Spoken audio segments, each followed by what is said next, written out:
رسول اللہ صلی اللہ علیہ وآلہ وسلم نے ارشاد فرمایا، جس نے اپنے آپ کو لوہے کے ہتھیار سے قتل کیا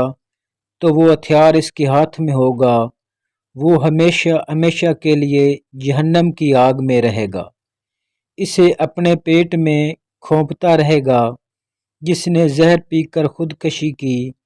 وہ ہمیشہ ہمیشہ کے لیے جہنم کی آگ میں اسے گھونٹ گھونٹ پیتا رہے گا،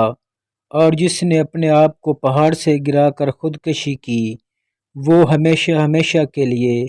جہنم کی آگ میں پہاڑ سے گرتا رہے گا۔ نبی کریم صلی اللہ علیہ وآلہ وسلم نے فرمایا، جس نے پہاڑ سے اپنے آپ کو گرا کر خودکشی کر لی وہ جہنم کی آگ میں ہوگا اور اس میں ہمیشہ پڑا رہے گا، اور جس نے زہر پی کر خودکشی کر لی وہ زہر اسی کے ہاتھ میں ہوگا، اور جہنم کی آگ میں وہ اسے اب اسی طرح ہمیشہ